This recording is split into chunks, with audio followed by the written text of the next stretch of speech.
నమస్తే అండి. సో, అసలు కస్తూరిలో 3 రకాలండి. నేను డీటెయిలింగ్‌గా మొత్తం చెప్తాను, ఒక్కసారి వినండి.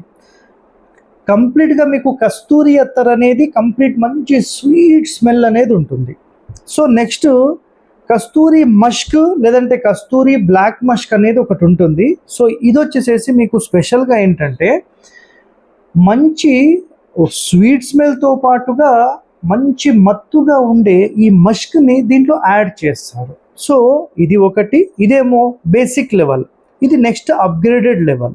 నెక్స్ట్ కంప్లీట్‌గా మీకు బ్లాక్ మస్క్ అంటే బ్లాక్ కస్తూరి మస్క్ అంటారు. సో, ఇదొచ్చేసేసి స్పెషల్‌గా డైరెక్ట్‌గా బ్లాక్ జింక ఉంటుంది కదా!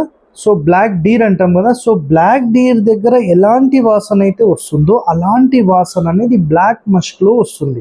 సో, ఈ మూడింటికి తేడాలు ఇవేనండి.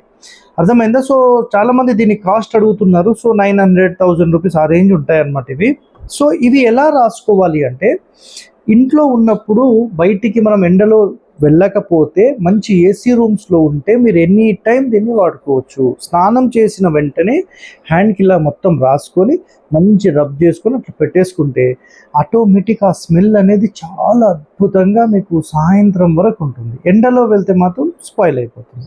ఈ బ్లాక్ మస్క్ అనేది మీరు రాసుకున్న 10, 15, 20 నిమిషాల తర్వాత మాత్రమే దీని ఫ్రాగ్రెన్స్ అనేది మీకు కనబడుతుంది. ముందే కనబడదండి. అర్థమైందా? ముందే ఆ స్మెల్ కూడా రాదు. ఇదొకటే గుర్తుపెట్టుకోండి. ఈ మూడిటికి సంబంధించిన డిఫరెన్స్ ఇది. సో, నెక్స్ట్ మీకు వేరేది చెప్తాను. నెక్స్ట్ వీడియోలో చూడండి. Thank you.